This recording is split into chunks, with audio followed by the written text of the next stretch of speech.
Bible IRL, oubliez les concepts, place à la vraie vie. Bonjour à tous.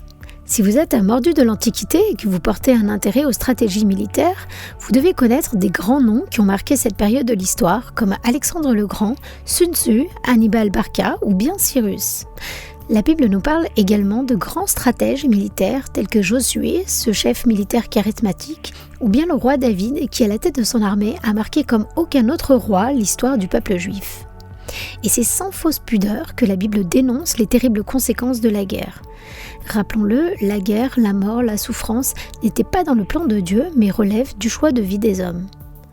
Néanmoins, si le peuple de Dieu veut survivre à l'âge de bronze, il n'a pas d'autre choix que d'attaquer ou bien de se défendre face à l'hostilité et la cruauté des peuples environnants.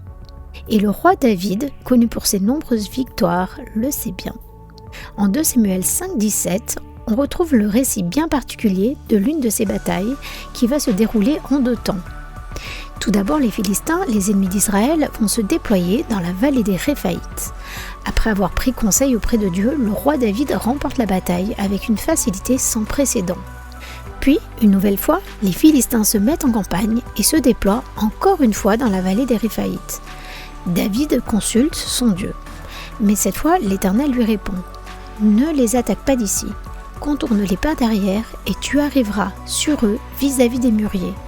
Quand tu entendras un bruit de pas dans la cime des mûriers, alors dépêche-toi, car c'est l'Éternel qui marche devant toi pour battre l'armée des Philistins. » David va suivre à la lettre le plan de bataille et Dieu va lui donner encore une fois la victoire. Il y a plusieurs éléments dans ce récit sur lesquels j'aimerais attirer votre attention. Premièrement, l'humilité du roi David.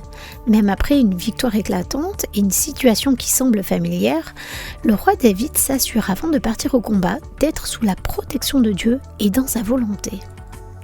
Deuxièmement, la présence de Dieu dans la bataille. Non seulement Dieu indique à David comment mener le combat, mais il le précède dans la bataille et va lui donner un signe qui est le bruit des pas dans les arbres. Que ce soit sur le plan professionnel, personnel, familial, social, que nous soyons enfants, adultes ou retraités, nous sommes parfois bien obligés de livrer bataille. Avez-vous une stratégie ? Lorsque vous serez confrontés à la lutte, avant de partir au front, faites preuve d'humilité et cherchez la volonté de Dieu. Tout comme le roi David, posez-vous les bonnes questions. Avez-vous mesuré l'ampleur de la bataille ? Est-ce que cette bataille rendra gloire à Dieu ? L'Éternel vous a-t-il assuré sa paix ? Vous a-t-il assuré que la victoire serait vôtre ? Et si oui, avez-vous demandé qu'il vous précède dans ce combat ? Écoutez plutôt cette promesse dans Proverbe 3, verset 5.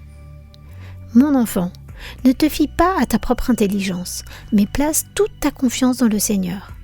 Appuie-toi sur lui dans tout ce que tu entreprends, et il guidera tes pas. » Que la parole de Dieu vous donne sagesse et discernement, c'est ma prière pour vous aujourd'hui. À très bientôt.